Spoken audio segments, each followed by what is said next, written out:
नंदिनी एक गरीब परिवार की लड़की थी, इसलिए उसके पास दहेज में ले जाने को ज्यादा कुछ नहीं था। थोड़ा बहुत सामान और साथ में अपनी तुलसी माता लेकर नंदिनी अपने ससुराल पहुंची। वो अगले दिन सुबह जल्दी उठ गई और नियम से तुलसी माता की पूजा करने लगी। तभी उसकी ननद वहां आ गई। जय तुलसी माता मैया, जय तुलसी माता। माँ कहाँ हो? जल्दी बाहर आओ।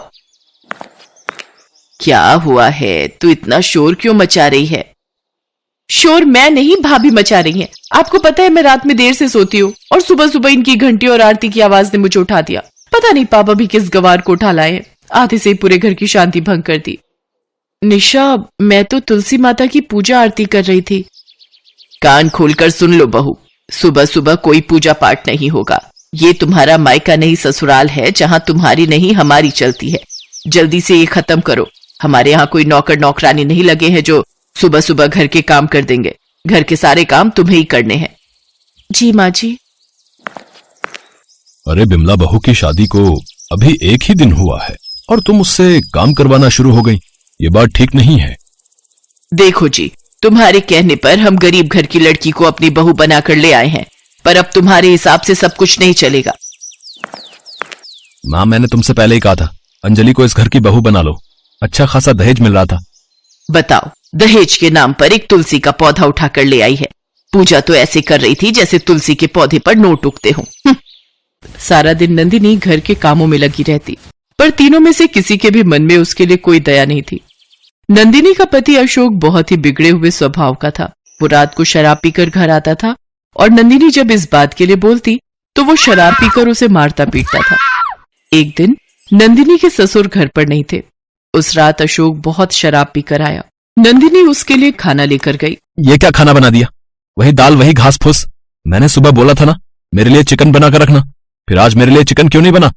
आज एकादशी का दिन है, इसीलिए मैंने आज घर में चिकन नहीं बनाया। घर में तुलसी माता का वास है तो आज के दिन। अशोक नंदिनी को जोरदार झापड़ लगाता है। नंदिनी के मुंह से खून बहने लगता है। तभी उसकी सास और ननद शोर सुनकर कमरे में आ जाती हैं। क्या हो गया? क्यों इतना शोर मचा रखा है? अब क्या कर दिया इस कलमुही ने? माँ, क्या उठा लाए हो? मैं इसके साथ एक सेकंड भी नहीं रह सकता। मेरा आज चिकन खाने का मन था और ये आज कह रही है कि एकादशी का दिन है। पता नहीं कौन कौन से पाखंड करती है। कभी एकादशी, कभी अमावस्या, कभी तुलसी पूजा। कुछ ना कुछ इसका चलता ही रहता है। माँ, या तो अब इस घर में ये रहेगी या इस घर में मैं रहूंगा। माँ, कुछ तो आपको अब करना ही पड़ेगा। इसकी वजह से आज भैया घर छोड़कर जा रहे हैं। देख बेटा अशोक, तेरे पापा घर पर नहीं है। कल वो आ जाएंगे, उसके बाद हम इसका कोई ना कोई फैसला करते हैं। ज्यादा होगा तो हम तुझे इससे तलाक दिलवा देंगे। उस रात नंदिनी तुलसी माता के पौधे के पास ही बैठी रोती रही। अगले दिन जब नंदिनी के ससुर को सारी बात पता चली तो वो गुस्से में आ गए। कान खोलकर सुन लो तुम सब। मैं नंदिनी को अपनी बहू बनाकर लाया था। नंदिनी इस घर से कहीं नहीं जाएगी और अशोक, तू इसे तलाक नहीं देगा। सुन ले, अगर तूने ऐसा किया तो मैं तुझे अपनी जायदाद से अलग कर दूंगा और सारी जायदाद अपनी बहू नंदिनी के नाम कर दूंगा। देख लिया ना, देख लिया ना? न जाने इसने पापा को क्या घोल कर पिला दिया है कि पापा मेरे से ज्यादा इसे वैल्यू दे रहे। मैं ये घर छोड़कर जा रहा हूं। मैं इस घर में एक पल भी नहीं रहूंगा। अरे सुन तो अशोक, रुक, मेरी बात तो सुन। माँ, मुझे रोकने की कोशिश मत करो। मेरी अंजलि से बात हो गई है। अंजलि ने मुझे कहा है कि मैं उसके साथ जाकर रह सकता हूं। अगर तू मेरी बात मानेगा तो जैसा तू चाहता है वैसा ही होगा। बस मुझे 1-2 दिन का समय दे। मैं इस नंदिनी को इस घर से निकाल कर ही दम लूंगी। और एक दिन नंदिनी की सास ने मौका ढूंढ ही लिया। बस अब इस कटोरी वाली खीर में ये गई जहर की बूंदें। अब ये प्रसाद नंदिनी को देकर कहूंगी, ये तुलसी माता का प्रसाद है, इसे भोग लगाकर खा लो। और खाते ही उसका काम तमाम। बढ़ी आई तुलसी माता की भक्त। नंदिनी बहू, ओ नंदिनी बहू। जी माँ जी, आपने बुलाया? हमारे घर में इतने दिनों से सब कुछ ठीक नहीं चल रहा था। शायद मेरे भी तुम्हारे साथ पूजा करने से घर में सुख शांति आ जाए और तुम्हारे और अशोक के रिश्ते में और मजबूती आए। ये लो खीर का प्रसाद, तुलसी माता को भोग लगाकर तुम खा लो। मैंने और सबके लिए भी बनाया है ये पूरी खीर। तुम ही खाना, ठीक है? और बताना कैसी बनी है। जी माँ जी। अपनी सास का इतना प्यार देखकर नंदिनी की खुशी का ठिकाना नहीं था। वो पूजा आरती करके तुलसी माता को खीर का भोग लगाती है जैसे ही नंदिनी खीर का प्रसाद खाने लगती है तभी उसकी ननद निशा आ जाती है और उसके हाथ से खीर की कटोरी छीन लेती है। अरे वाह खीर, तुम तो बड़ी चालाक हो भाभी, सारी की सारी खीर खुद ही खा जाना चाहती थी। लाओ ये खीर मुझे दो, ये खीर मैं खाऊंगी। निशा खीर के 2 चम्मच खा चुकी थी। तभी बिमला की नजर निशा पर पड़ जाती है और वो चीख पड़ती है, निशा ये खीर मत खा, इसमें जहर मिला हुआ है। अपनी सास की बात सुनकर नंदिनी के होश उड़ जाते हैं, पर तब तक बहुत देर हो चुकी थी। निशा जहर वाली खीर खा चुकी थी। निशा चक्कर खाकर बेहोश हो जाती है। बिमला चीखे मारकर रोने लगती है। इतनी देर में अशोक और नंदिनी के ससुर भी आ जाते हैं। अरे बिमला, तुम अपनी बहू को मारने चली थी, तुम्हें जरा से भी शर्म नहीं आई, और देखो क्या हुआ, तुम्हें करने का फल मिल गया। आज तुम्हारी अपनी बेटी की जान संकट में है। हे भगवान, अगर मेरी बेटी को कुछ हो गया तो मैं तुम्हें कभी माफ नहीं करूंगा। बिमला, अशोक जल्दी से डॉक्टर को बुलाकर ला। अशोक डॉक्टर को बुलाकर लाता है, पर निशा में कुछ नहीं बचा था। आई एम सॉरी, अब मैं कुछ नहीं कर सकता। नहीं नहीं नहीं नहीं, ये नहीं हो सकता, ये नहीं हो सकता। मेरे किए की सजा मेरी बेटी को नहीं मिलेगी। आज आपके पत्तों का रस मेरी ननद के लिए जीवनदायिनी औषधि बन जाए, इसी कामना से मैं ये तुलसी के पत्तों का रस अपनी ननद को पिला रही हूँ। माँ, जय तुलसी मैया। नंदिनी तुलसी के पौधे से कुछ पत्ते तोड़कर उनका रस निकालकर नंदिनी को पिलाती है और तुलसी पत्तों का रस पीते ही नंदिनी को होश आ जाता है। ये देखकर सब हैरान रह जाते हैं। माँ, पापा, मेरी बच्ची, मेरी निशा। निशा मेरी बच्ची, जय तुलसी मैया की। जय तुलसी मैया की। बहू मुझे माफ कर दो, तुम तो तुलसी माता की भक्त होने के साथ साथ इस घर के लिए बहुत भाग्यशाली हो। सब मिलकर तुलसी माता को प्रणाम करते हैं। अशोक भी अब तक समझ चुका था कि नंदिनी ही उसके जीवन के लिए सही है, और फिर तुलसी माता के आशीर्वाद से नंदिनी के जीवन में सब कुछ ठीक हो जाता है और वो अपने परिवार के साथ खुशी से रहने लगती है।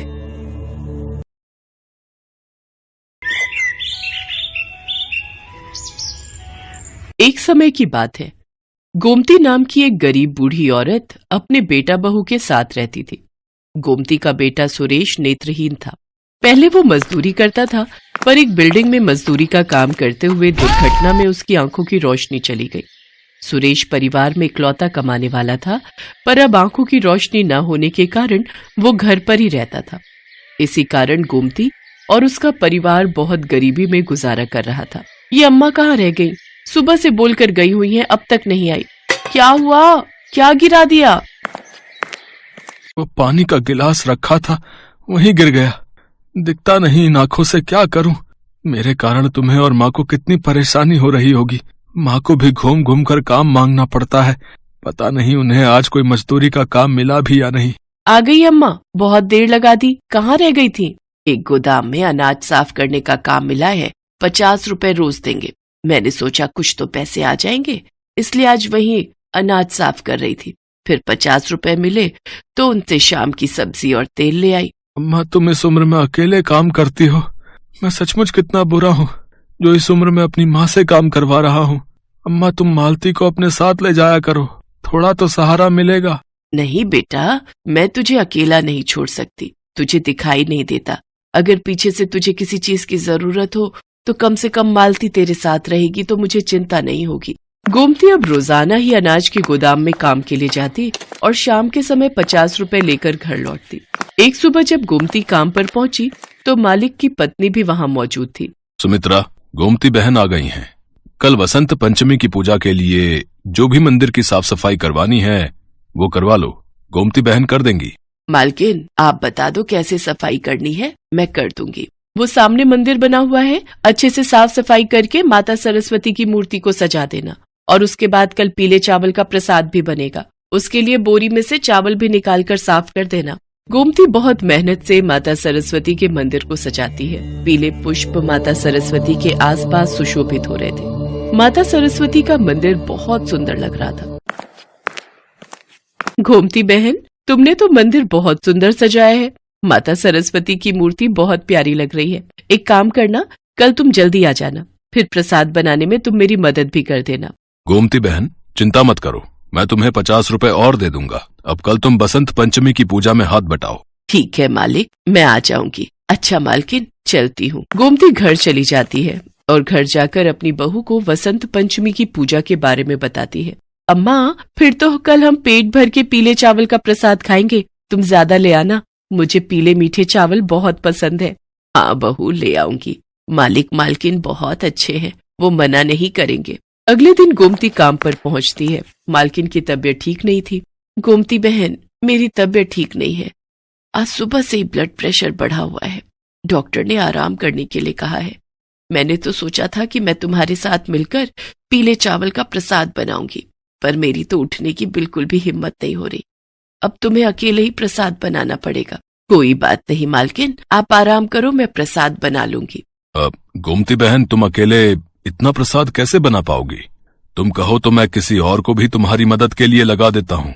नहीं नहीं मालिक, मैं कर लूंगी, आप चिंता मत करो। गोमती भले ही बड़ी उम्र की महिला थी, पर वो बहुत मेहनती थी। वो कभी भी काम से नहीं थकती थी।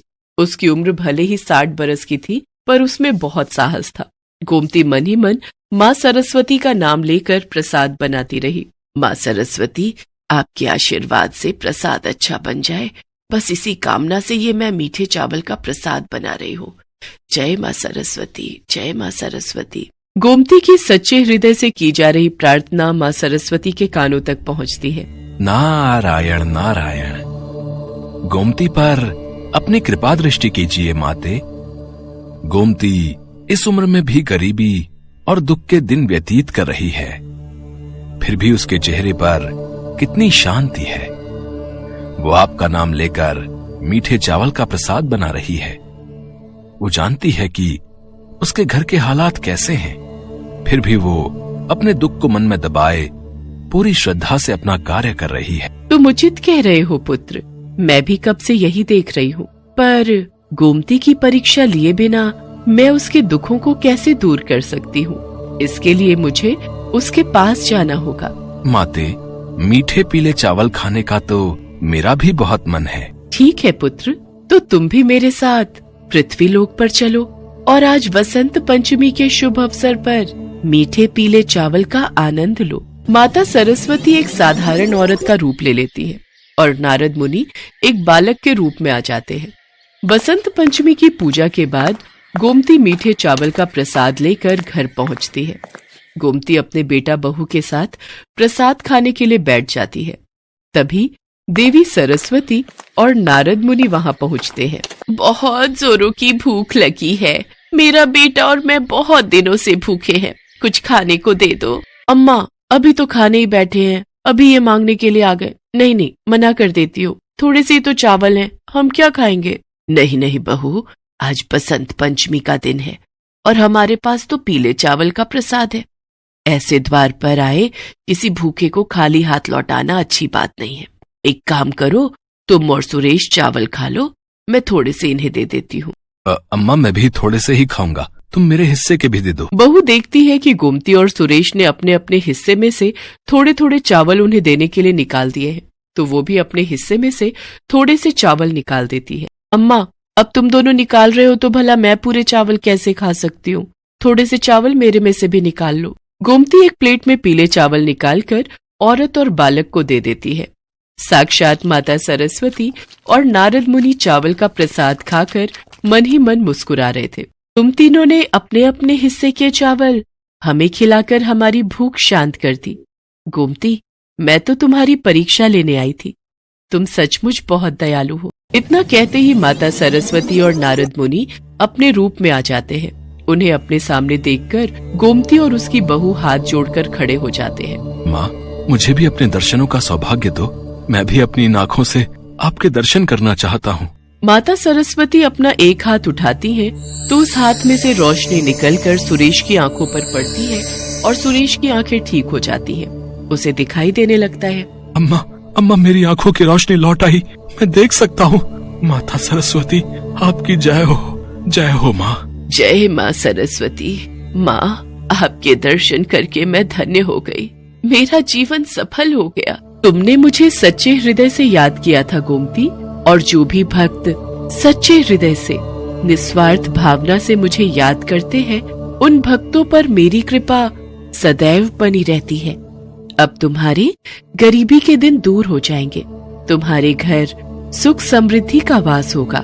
इतना कहकर देवी सरस्वती और नारद मुनि अंतर्ध्यान हो गए। सुरेश की आंखों की रोशनी लौट आई थी। अब गोमती ने मजदूरी करना छोड़ दिया। मालिक और मालकिन को जब ये बात पता चली तो वो भी गोमती के लिए बहुत प्रसन्न होते हैं। गोमती के अच्छे स्वभाव को देखकर मालिक सुरेश को अपने पास ही काम पर रख लेता है। मां सरस्वती की कृपा से गोमती के परिवार में खुशियां लौट आती हैं।